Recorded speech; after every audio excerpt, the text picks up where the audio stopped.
Gonna be completely honest with you. It's super rainy outside and I've got nowhere else to film this video than right here. And the room is so small that if I stand up, it's gonna cut my head off. So that's gonna happen, and that's part of being an entrepreneur. Sometimes doing it is more important than doing it perfect. So as much as I love every single one of you guys so deeply that I want to give you guys the perfection, I think it's just not possible right at this moment. And I guess that this might be just perfect. So first of all, grounding into a seated position, because if I'm standing, you don't see my head. Let's open up today's class with 3 ohms. So verifying your posture with a straight back, grounding into your 2 sitting bones. If you are standing, grounding into your samastiti, hands to heart center, pushing back the computer neck, chin is parallel to the mat. Deep inhale for the opening ohms.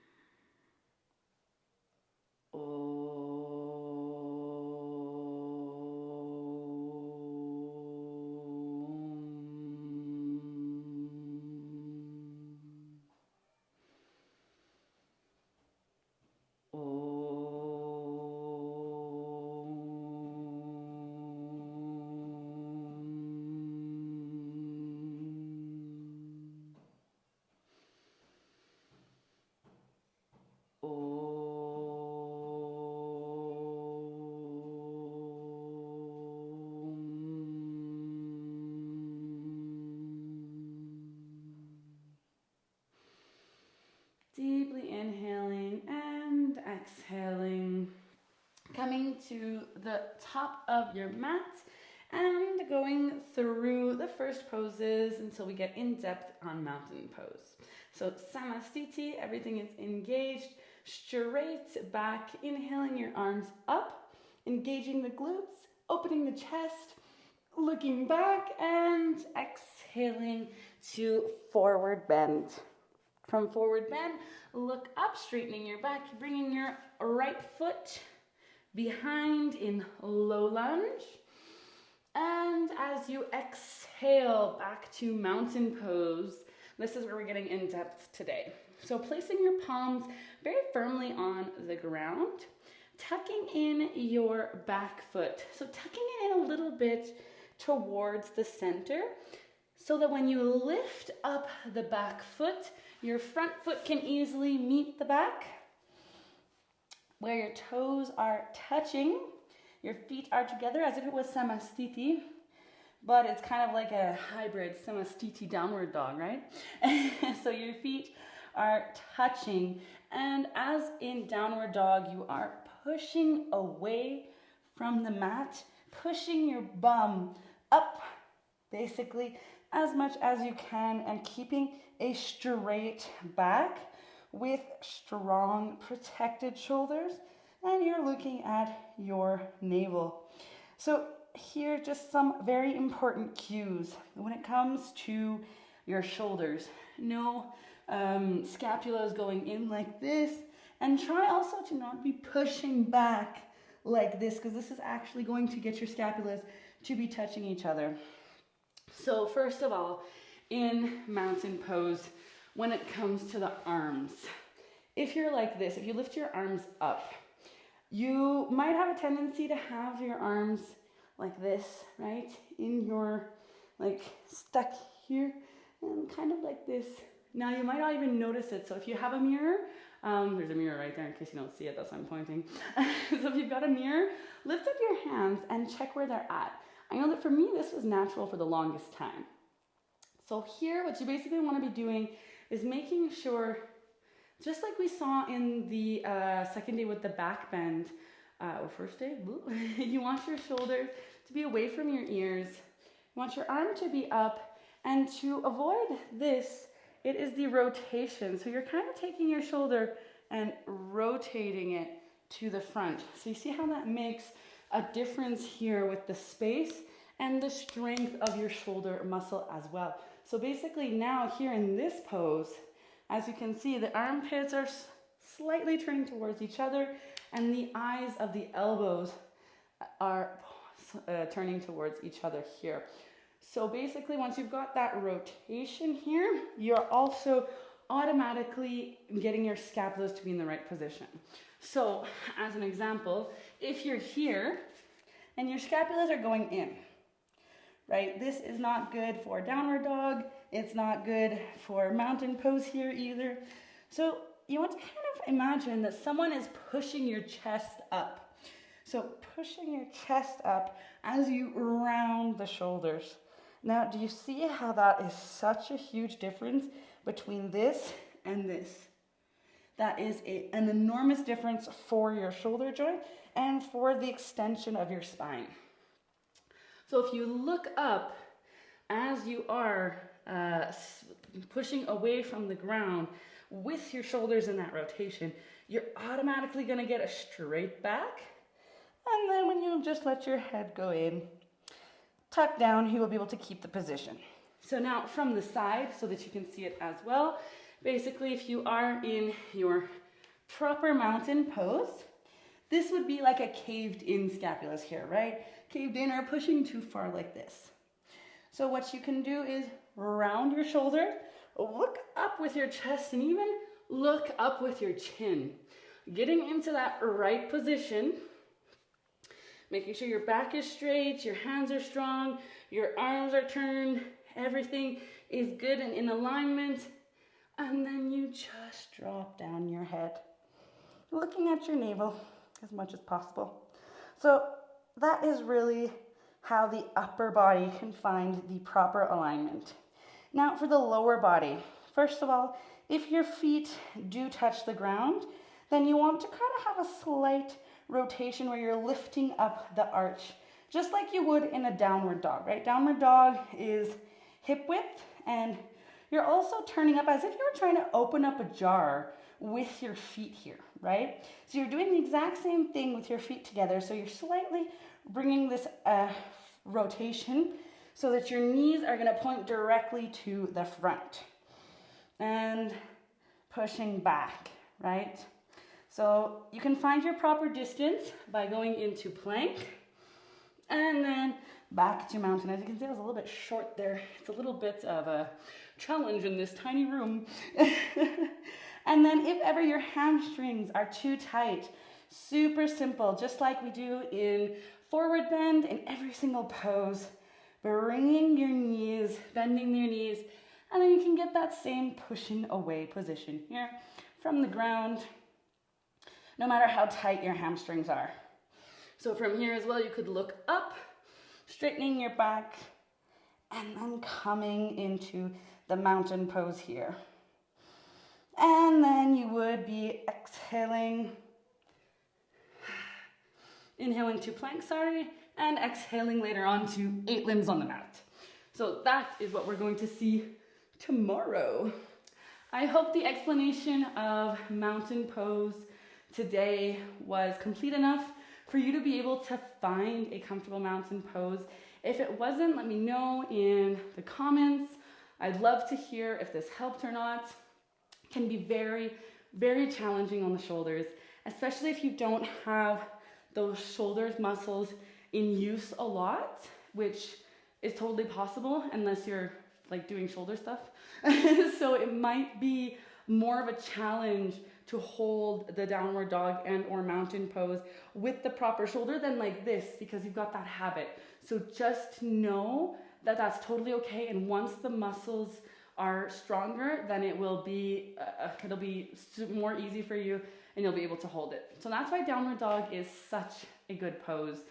It really is working the whole body, and basically mountain pose in the sun salutation is exactly like downward dog, but your feet are together as opposed to being apart. It does change the alignment of your body and what's being worked, but as a general, same alignment.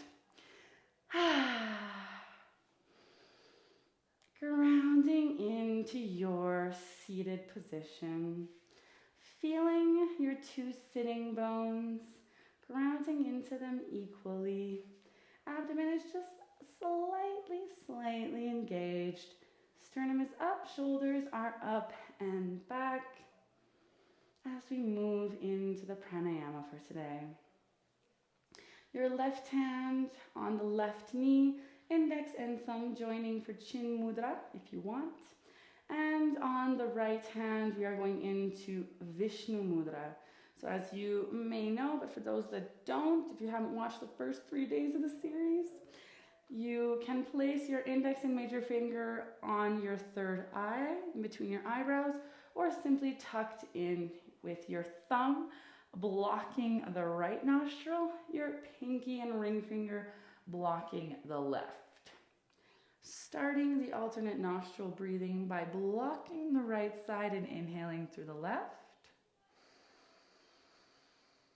And then blocking the left and exhaling to the right. Inhaling to the right. Blocking it and exhaling through the left. That would be one round.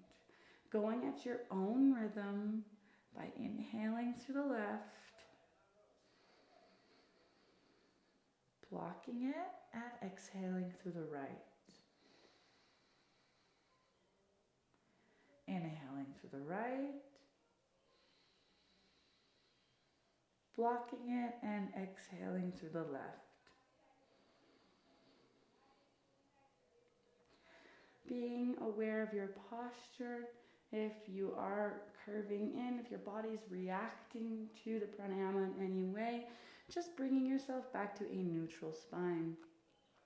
Feeling free to hold in between exhalations and inhalations if you do have an advanced practice of Nadishnara, and if not, trying to keep the inhale and exhale equal, or the exhale is just a little bit longer than the inhale.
Ever the chit chat in your mind is too loud, you can either choose to simply observe it as you continue with the alternate nostril breathing, or you may also direct your focus and thoughts towards a certain affirmation, grounding into that affirmation and the chit chat around it, slowly calming down, knowing that it's okay for your mind to always be thinking something, especially if you're only in your first year of practices such as meditation, breathwork, yoga. Know that this chatting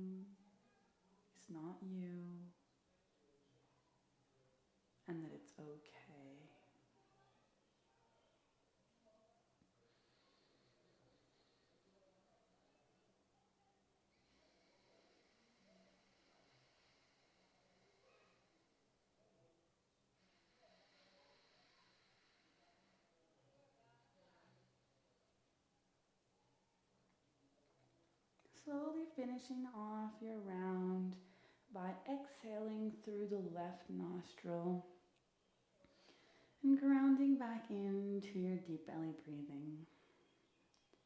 However, if you would like to continue the meditation with the alternate nostril breathing, feel free to do so, as NADI can be used for 15 to 20 minutes to gain its full benefits. Of course, we are doing a mini practice here. And grounding into your breath, grounding into your seated posture. Bringing your awareness to your heart.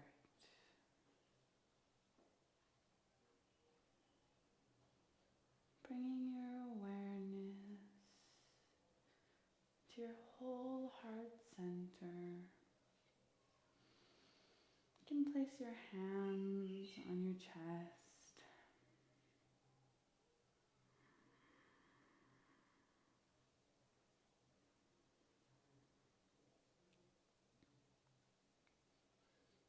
And deeply inhaling and exhaling into the heart center.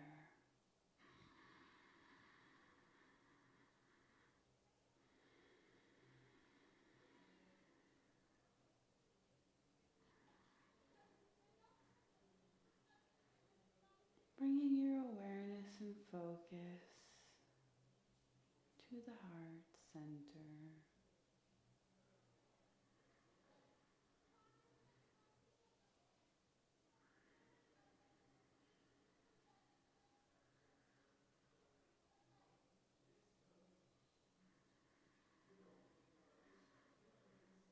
And as you bring your focus and awareness to the heart center and you breathe into it, notice how the sensations may change.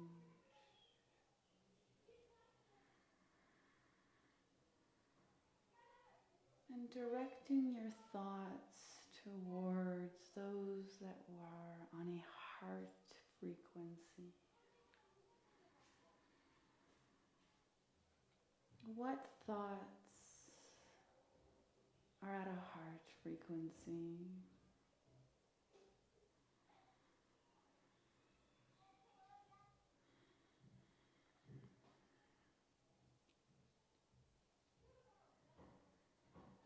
They could resemble affirmational thoughts such as I love and approve of myself.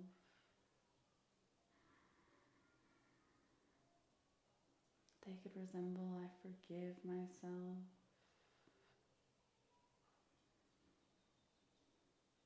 Maybe something along the lines of I do not feel the need to judge.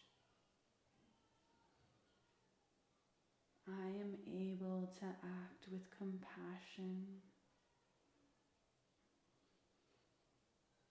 I am able to see situations with empathy.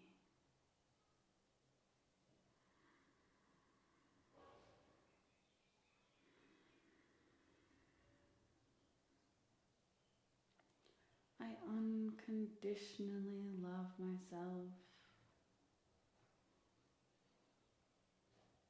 I am able to let go of things that no longer serve me.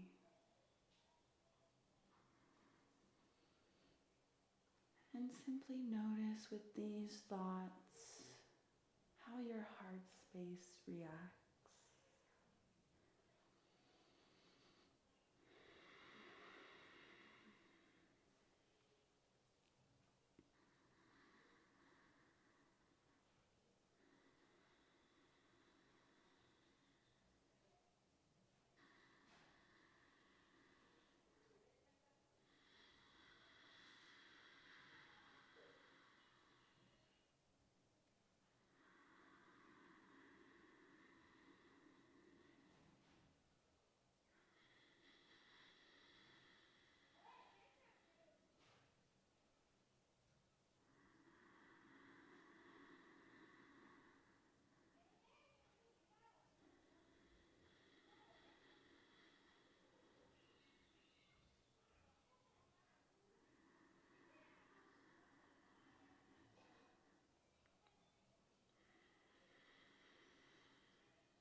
as your focus, your energy is in your heart center,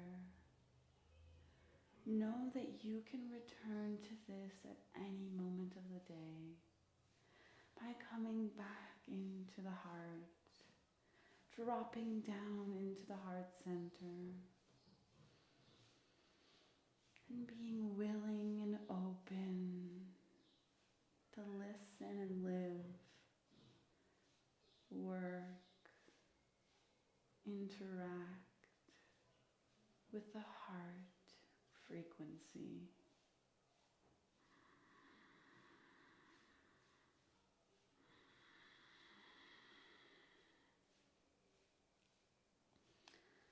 Slowly bringing your hands away from your heart center and feeling the expansion of your heart energy. You may feel called to open your arms, to let the beautiful, beautiful energy of your heart flow wider and wider. If you're not called to do that and you think I'm cray-cray, that's totally okay. Bring your hands to your heart center. Deeply inhaling for the 3 closing Oms, Shanti, Shanti, Shanti, Hari Om. Deep inhale.